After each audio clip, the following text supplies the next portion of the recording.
Rotary club Kozhikode south Vellimadukunnu ആശാഭവനിൽ പുതിയ പദ്ധതിക്ക് തുടക്കം. അവശ്യ സാധനങ്ങൾ കൈമാറുന്ന സ്മൃതിപഥം പദ്ധതിയാണ് ആരംഭിച്ചത്. മുൻ എംഎൽഎ VKC മുഹമ്മദ് കോയ ഉദ്ഘാടനം ചെയ്തു. 5 കട്ടിൽ, 5 ceiling fan, 8 exhaust fan, 10 tube light തുടങ്ങി 10ഓളം അവശ്യ സാധന സാമഗ്രികളാണ് റോട്ടറി ക്ലബ് സൗത്ത് വെള്ളിമാടുകുന്ന് ആശാഭവന് കൈമാറിയത്. പദ്ധതി മുൻ എംഎൽഎ VKC മുഹമ്മദ് കോയ ഉദ്ഘാടനം ചെയ്തു.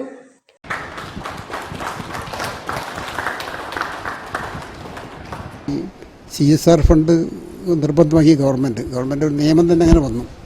അപ്പോൾ നിയമം വന്നുകൊണ്ട് ഈ ഓരോ സ്ഥാപനം 5 കോടിയിലധികം ലാഭമുള്ള ഏത് സ്ഥാപനം ബാക്കി വരുന്നതിന് പിന്നെ ഈ CSR ഫണ്ട് കൊടുക്കണം എന്നുള്ള നിർബന്ധമാണ്.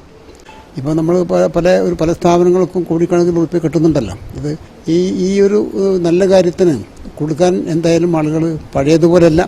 ഇപ്പോൾ സാധാരണ മനുഷ്യർ പോലും ഈ മാതിരി കാര്യങ്ങൾ ഇടപെട്ട് സഹായിക്കുന്ന ഒരു കാലഘട്ടം അങ്ങനത്തെ ഒരു മാറ്റം വന്നിട്ടുണ്ട്.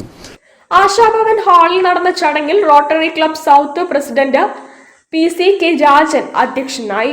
വിജിലൻസ് സൂപ്രണ്ട് PM പ്രദീപ് മുഖ്യാതിഥിയായി. Ashabhavan superintendent doctor M. Aishwarya, rotary south secretary M. Vipin Raj, RK Radhakrishnan, K. Radhakrishnan, Jobin Bose, Nana Shanth, A. Nishanth, Bhavin Desai തുടങ്ങിയവർ സന്നിഹിതരായിരുന്നു. News bureau, Kozhikode.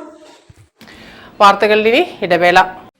ക്യാൻസറിനെതിരെ പൊരുതാനായി കാലിക്കറ്റ് സിറ്റി സർവീസ് സഹകരണ ബാങ്കും MVR ക്യാൻസർ സെന്ററും സംയുക്തമായി അവതരിപ്പിക്കുന്ന ക്യാൻസർ ചികിത്സാ സഹായ പദ്ധതിയാണ് മാസ് കെയർ.